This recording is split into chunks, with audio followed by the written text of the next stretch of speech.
warahmatullahi wabarakatuh. Di sini saya akan mempresentasikan tentang rekrutmen dan seleksi calon.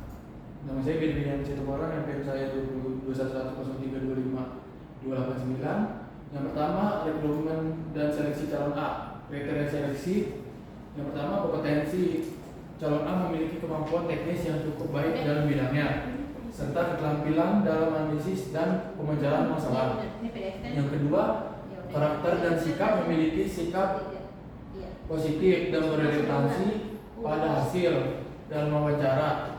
Calon A menunjukkan kepercayaan diri dan integritas tinggi.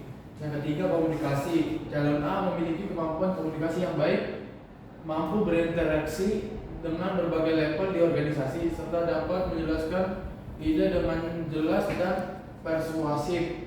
Yang keempat, pengalaman. Calon A memiliki pengalaman kerja yang relevan di bidang SDM, khususnya dalam rekrutmen dan seleksi. Yang kelima, etika kerja, menunjukkan dedikasi tinggi dan tanggung jawab dalam pekerjaan. Yang keenam, motivasi. Calon A menunjukkan motivasi yang tinggi untuk berkembang di perusahaan dan siap menghadapi tantangan baru. Proses seleksinya, yang pertama, wawancara, fokus pada pemahaman calon terhadap budaya perusahaan serta keinginan untuk berkontribusi dalam perusahaan jangka panjang. Yang kedua, tes kompetensi menggunakan studi kasus atau tes teknis untuk mengukur pemahaman dan keterampilan dalam bidang rekrutmen. Yang ketiga, evaluasi etika kerja, menggunakan penilaian perilaku dan referensi untuk mengetahui sejauh mana calon A mempertahankan etika kerja di tempat kerja sebelumnya. Yang kedua, rekrutmen dan seleksi calon B.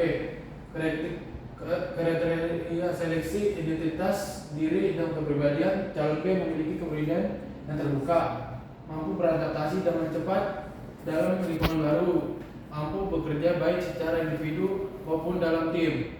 Next. Yang kedua, latar belakang pendidikan. Calon B memiliki latar belakang pendidikan yang cukup sesuai dengan posisi yang dilamar, dengan gelar di bidang terkait. Yang ketiga, pengalaman. Calon B memiliki pengalaman kerja yang lebih sedikit dibandingkan dengan calon A, namun memiliki potensi besar untuk berkembang dan belajar. Di sini ada proses seleksinya. Pertama, wawancara, fokus pada identifikasi kepribadian calon B, bagaimana calon berinteraksi dalam situasi sosial atau lingkungan kerja. Yang kedua, tes keterampilan, menggunakan tes untuk mengukur kemampuan teknis serta daya analisis calon dalam menyelesaikan masalah. Yang ketiga, evaluasi latar belakang pendidikan, memperhatikan relevansi pendidikan terhadap pekerjaan yang akan dilaksanakan. Yang keempat, referensi pengalaman kerja. Meskipun pengalaman calon B lebih sedikit, referensi kerja yang akan digunakan untuk menilai sejauh mana calon mampu beradaptasi dan berkontribusi.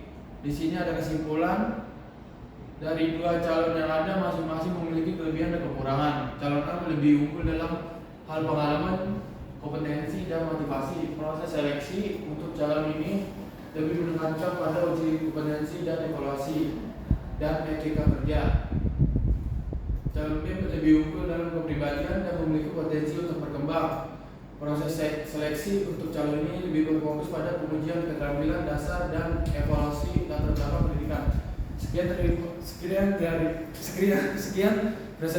presentasi dari saya. Kurang lebihnya mohon maaf. Terima kasih.